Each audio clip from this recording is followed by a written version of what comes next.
Have you ever followed a comic you enjoyed and it got axed? Like it just ended, with little to no conclusion, leaving you in shambles. I know that feeling. Most Yuri comic enjoyers do. It's kind of an unfortunate reality when you're a fan of a manga niche that's a little controversial. It may get cut, so more money can be funneled into something that's guaranteed to make even more money despite the quality, or it might get blocked from organizations that aren't too fond of the idea of two girls kissing.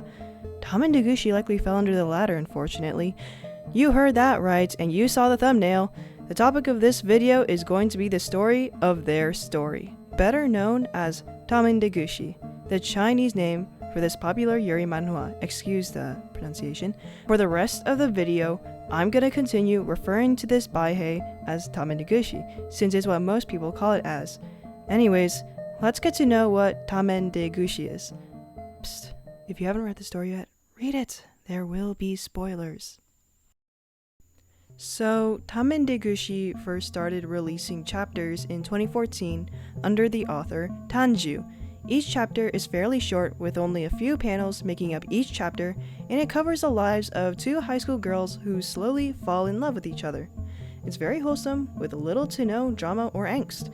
The two main girls of the story are Chutang and Sunjing.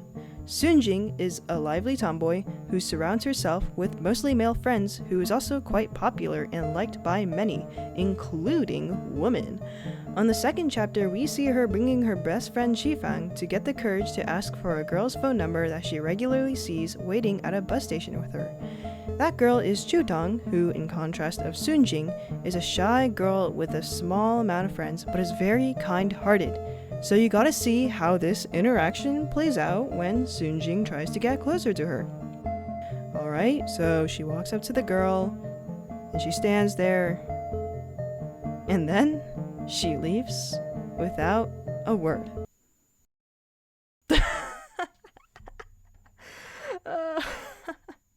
And you get to see Chutang's perspective, so you can see why she runs away the next time she sees her. Ladies and gentlemen, this is why you gotta land your first impressions with a woman, right? Or you're cooked. Luckily, Chutang manages to recover her riz by chasing after her while yelling out her entire profile like she's getting interviewed, and then telling her that she just wanted to be friends. We know that's not true though, and asks for a second chance to befriend her. And it works! And when the interaction is over, she does what a lot of people would do.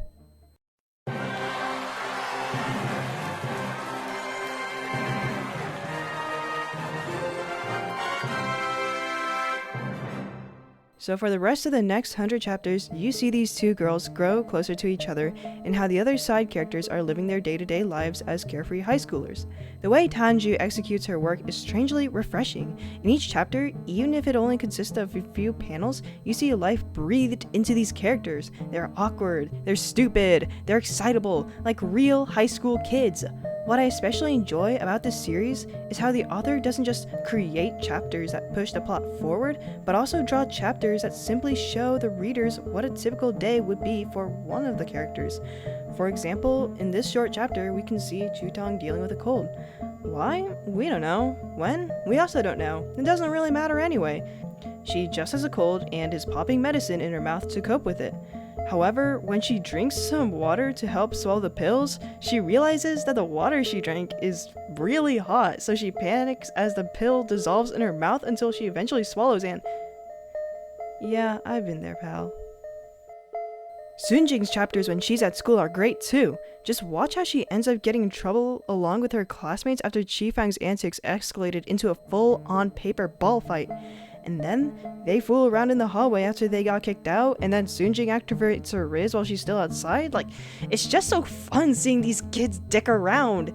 And as you see these snapshots of these characters when the plot is put on hold for a second, you end up caring about them even more.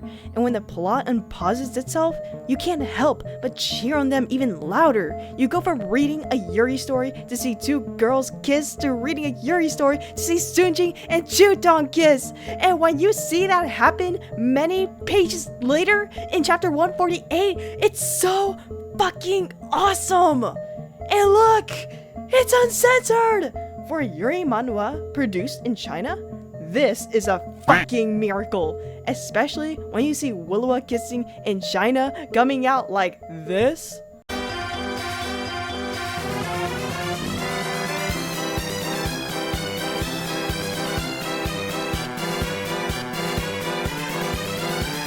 But getting back on track, that night, after they kiss, Sunjing tells Chutong that she's going to see her after school on Monday, like usual. When the day comes, she waits for the other girl to come by. She waits and waits, but she never comes. In the next chapter, we see that Sunjing that day was excitedly running towards Chutong's school before getting stopped by Mo Xiaonan. Remember her? She's had a crush on Sunjing for a while, so after inquiring about Chutong, she starts breaking down and tells Sunjing to not go. She becomes the first real obstacle between Chutong and Sunjing's romance after more than 100 chapters of relative peace between the two. So what happened afterwards to cause Chutong to get stood up? What did Mo Xiaonan say after telling her to not go? What did Sunjing do in response? We don't know. So this is where Tamen de Gushi's pacing starts getting really odd. Let me break it down. So 2 chapters after this encounter, chapter 151, there's a flashback of how Mo Xiaonan fell for Sunjing. Then, 17 chapters of non-plot related material later, at 168, we see Mo Xiaonan sulking at Sunjing and then walk away. That's the last time that readers will ever see her. The two girls' one and only obstacle in the way of each other walked herself out. And Chutong never mentions or questions why Sunjing didn't show up that day, which is really odd because it leaves a lot of questions unanswered of what happened that day. Almost as if the author decided at the last minute, not even the last minute, but mid-plot development, to just delete any conflict within the story and keep the constant tone of fluff instead. But that's just my speculation. But also, 17 chapters? That's not normal. Non-plot related material never took up that much space in between plot related chapters previously. At most, it would be 2 or 3. So something must have happened during this period to shift the author's decisions to change the story like this. Hey guys, future me. So, I just realized something while editing this. So the official Chinese website and the super legal website that I'm using to read Tamen de Gushi, they're ordered a bit differently. So the 17 chapter gap that I've been chatting about, throw that in the garbage. It's probably wrong. And one more thing, let's rewind a bit. This, I'm still uncertain to say that the matter that Chutong mentioned about was with Mo Xiaonan, but based on everything that I've been reading, it's probably correct. A lot of people probably got confused about what the main story was after this chapter for a while because of the awkward transferring of the Chinese chapters, including extras, over to this super legal website that I'm using that a lot of other people use too. And what made it worse was how Mo Xiaonan was weirdly handled as a character, so people couldn't tell if the story was following a plot or just pumping out extras of the story. I think it's safe to assume though that the author made them officially together in this chapter, and the subsequent chapters after that is just the present them starting new life as a couple. Not a flash forward like previous chapters were, but no, it's actually them being a couple in the present. So yeah, this is a bit of a headache to figure out. If y'all knew that already and are banging your heads on the table right now, whoops. Anyways. So as we read through the next 15 or so chapters, the two girls find themselves in a joint school field trip to an amusement park. Based on the interactions between the two, they're pretty much official. The next 30 chapters covers a mini arc where the two girls spend together after Chutong bruises her knee, their daily lives, and a bit of the sadder aspects of their character that unfortunately don't really ever get explored. And a small story where Chutong gets her head stuck in a fence. And then, at a certain point, the comic starts following a trend of only focusing on the two girls, having minimal dialogue accompanied with a separate artwork of them at the end. And don't get me wrong, I enjoy seeing how the author grew their skills over time through these newer comics. Like, look at this compared to this from the first few chapters.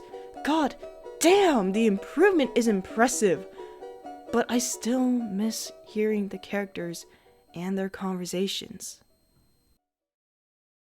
And that's it. That's Tamen de Gushi, a story that started off promising with these characters weaved together in this simple yet vibrant narrative of these two girls' love story that almost shifted into something more complex that would grow past its roots of being pure fluff but sort of, over time, fizzle out. So how did this happen? We don't know. We don't know! Nobody knows except the author. People speculate the CCP, Chinese Communist Party, Xi Jinping, I don't flipping know, banned it out of homophobia, but that doesn't make any sense. There's plenty of Yuri works out there. Heck, there's an entire Yuri studio within Billy Comics that have published dozens of works, with many of them still ongoing. So I looked into a document that was compiled by a bunch of Baihei scanslers who took it upon themselves to answer some popular questions, including popular terminology within the Baihei space, the relationship between the Chinese government and the LGBTQ community, and what happened to Tamen de Gushi, in a single doc. If you have the time to spare, definitely check the document out. It's linked in the description, it's not that long, and it's very informative. I would say it's probably the most reliable source to go to find info on the fate of Tamen de Gushi, since they are actually able to cross between the language barriers on social media to understand what happened. So, I am sat, I am gonna listen, and I am gonna spread it out. So, Tanjiu had a full volume of her work published, but because of the 19th National Congress, the publisher told Tanjiu that she couldn't include certain romantic scenes such as the bridge confession scene, essentially requesting to censor the second volume. When this happened, Tanjiu had to decide to either publish the second volume with pivotal romantic scenes being removed, or to outright not have the second volume published. Tanjiu would choose the second option, which, on the surface, shouldn't have affected the release of the rest of the original webcomic, since there doesn't seem to be any evidence of censorship there. However, when Tanjiu announced the cancellation of the second volume in 2018, the release of the comic started slowing down. A common claim is that she lost motivation because of the decrease in revenue coming from selling print copies of the comic. Another claim is that she lost motivation because she got a lot of online hate because of the kiss scene, or because of the scene where Sunjin beats up a guy trying to snap a picture up Chutong's skirt. I don't have any evidence to back up either of those claims, so treat what I just said with a grain of salt. However, there was a tweet from a while ago that said that Tamen de Gushi actually got cancelled by its fans because of this joke that was made in chapter 184, and yeah, not a good look, and it's also pretty out of character for Sunjin to say that, especially since she said this 3 chapters before during the amusement park incident.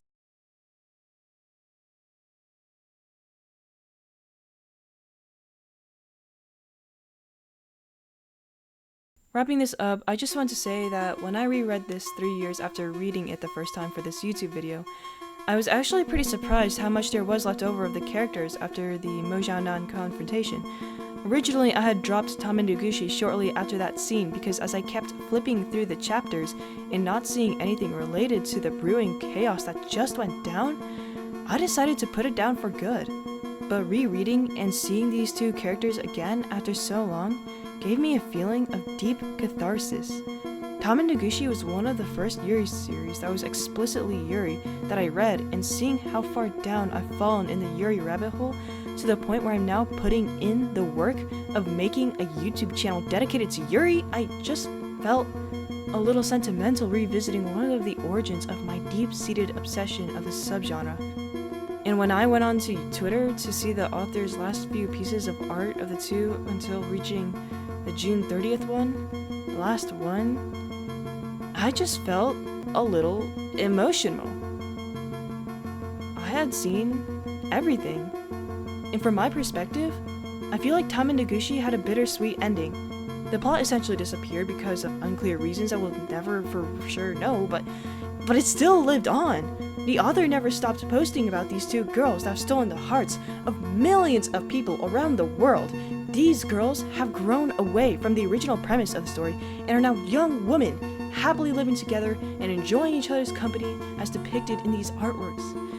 Even if we didn't really get much closure for the side characters and we never had a satisfying chapter to say goodbye to these characters, we still get updates of their lives from time to time over a decade after they first came into the world, and 7 years after the author stopped regularly posting comics of the two. She could have easily put down Tamen de Gushi and leave behind her as a completely abandoned project and moved on to something else, but no! She still keeps the story close to her and revisits it occasionally. Whether or not you like the author, it's beautiful how despite the pushback that she's received over the years, she still cares for her characters.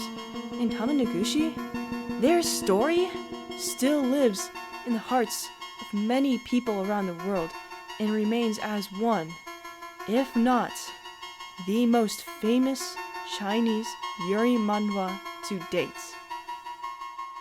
Stay safe, everyone.